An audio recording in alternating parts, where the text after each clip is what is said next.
Euzu billahi mineşşeytanirracim. Bismillahirrahmanirrahim.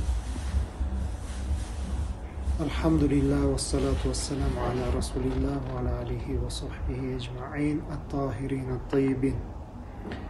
Masad suresi Makke'de tushgan 5 oyatdan turadi. Fatiha suradan keyin ele tushgan sura bo'lib hisoblanadi. Euzu billahi mineşşeytanirracim. Bismillahirrahmanirrahim. Tabbat yada abi lahab. Tabbat degende ошол зыянга учурап өкүнүчкө жетүү. Жана хусран дегенде бул баягы өлүмгө алып бара турган, жок болуп кетүүгө алып бара турган бир өкүнүчтүү бир окуя же болбосо бир зыянга учуроону айтат. Таббат яда аби лахаб. Яда аби лахаб дегенде ошол Абу Лахабтын өзү максат кылынып жатат. Бул жерде эки колу дегенден мурат баягы ошол зикру хас ирадатул ам болот. Баягы бир бөлүгүн айтып туруп, бирок ошол нерсенин толугу менен максат кылынат. Ошондо Абу Лахабтын өзү жок болсун, зыянга учурап жок болуп кетсин деген бир дуа болуп жатат. Же болбосо бул жерде ошол яда аби лахаб дегенде эки колу максат кылынып жатат. Эки колу дегенде эмнеге дегенде ошол эң эле биринчи баягы пайгамбарым дааватты баштап динди жеткизүүнү баштаган кезде Аллах Таалам бул аятты түшүрөт. Аузу биллахи минеш-шайтанир-ражим. Ва анзир аширатакал акрабин. Шуара сүрөсүнүн 214-аяты. Бул аят өзүңдүн жакындарыңды, туугандарыңдын баардыгын чогултуп, аларга эскертүү бер, жеткиз, дин тууралуу айткының, Кудай тууралуу айткының дегенде пайгамбар Мухаммед саллаллаху алейхи вассалам баардык туугандарын баарын чогултат. Чогултканда Абу Лахаб чогултуп туруп, буларга ошол дин тууралуу айткан кезде Абу Лахаб ошол ортодон тура калып, сен ушул үчүн бизди чогулттуңбу деген кезде таббан деген сөздү колдонот. Ошо сен баягындай зыянга учурап жоголуп кеткениң ушул үчүн бизди чогулттуңбу, куруп кетпейсиңби деп, анан бир ташты алып туруп, ошо эки колу менен ташты алып туруп, анан пайгамбарыма ташты ыргыткан болот. Ошондуктан бул сүрөдөгү таббат деп баягы башталып жатат. Себеп дегенде ал биринчи таббан деп айткан, жана дагы колу менен ташты ыргыткан себебинен таббат яда аби лахаб. Ал Абу Лахабтын эки колу тең куруп кетсин, жоголуп кетсин дегендей. Жана дагы бул жерде Абу Лахабтын эки колу тууралуу айтып атканы мүмкүн бул дүйнөсү жана ахиретин айтып жатат. Яда дегенден максат бул дүйнөсү жана ахирети. Ошо бул дүйнөсү да күйүп кетсин, ахирети да күйүп кетсин деген мааниде. Жана бул жерде эми Абу Лахаб куниясы болот. Куниясы, кличкасы мындайча. Эмне себептен Аллах Таала анын куниясын айтып жатат? Себеп дегенде анын аты Абдул Узза болгон. Бул Узза деп баягы бир буттун аты, ошол буттун кулу дегендей айтат. Андыктан ошол анын атын айтуудан сактанып, анын кличкасын, куниясын айтып жатат. Жана дагы бул Абу Лахаб дегенде үчүнчү аятта саясула нарун зата лахаб деген сөзгө ылайыктуу келишлиги үчүн, эки шайкеш болушлугу үчүн дагы Абу Лахаб аби лахаб деп бул жерде айтылып калган себеби да ошол болушу мүмкүн.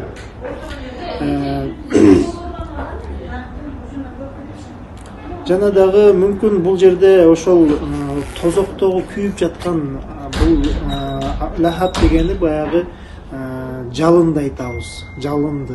Жалындын атасы дегенде максат ошо тозок отунун күйүп жаткан жалына, күйүп аткандагы акыбалын көргөзүп жатат. Же болсо ушундай мааниде чыгарсак болот.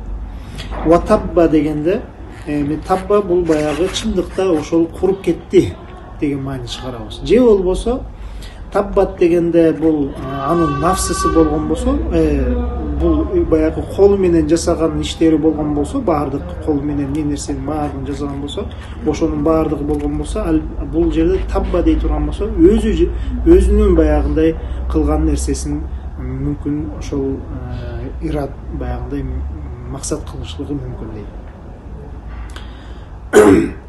Ма гуна анху малуху ва ма касаб.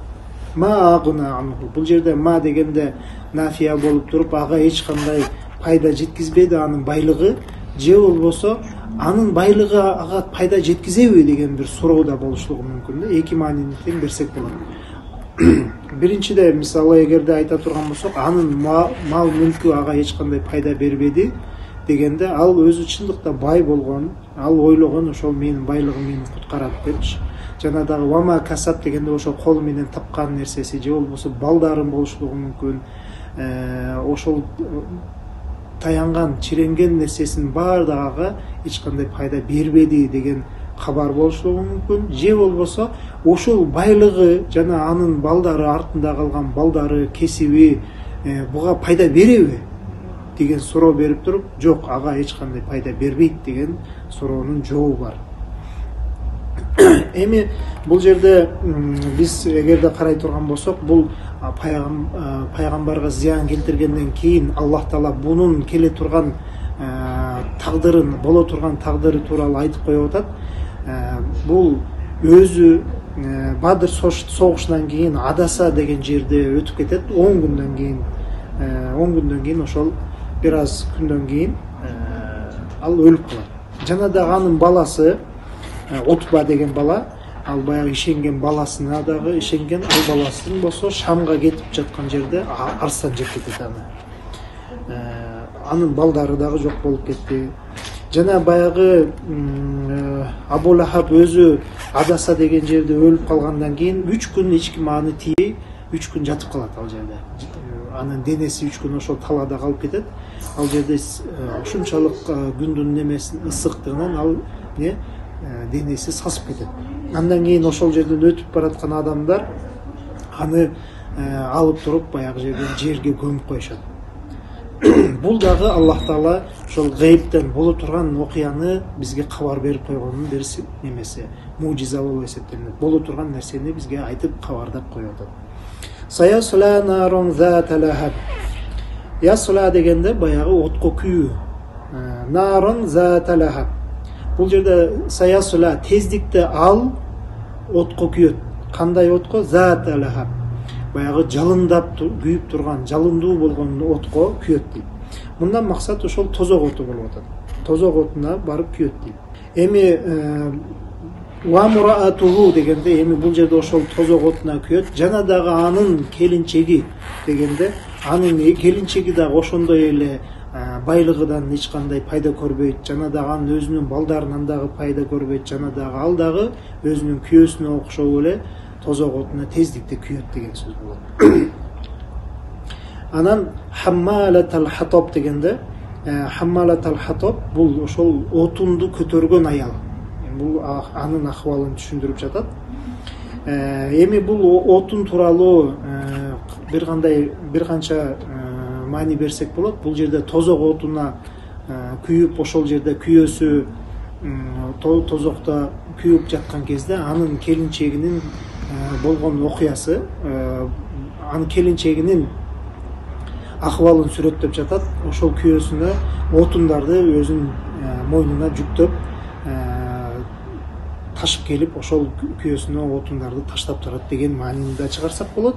Же болбосо ошол дүйнөдө эле ал пайгамбар Мухаммад саллаллаху алейхи вассаламга душманчылык кылып, ага зыян жеткиземин деген ниетте ар кандай ийнелерди, тикенектерди ошол өзүнүн мойнуна асып алып, баягы курма дарагынын жалбырагынан жасалган жип менен мойнуна илип, аны көтөрүп келип пайгамбардын баса турган жолуна түндөсү келип туруп ийнелерди жана дагы тикенектердин баардыгын себип кетчү.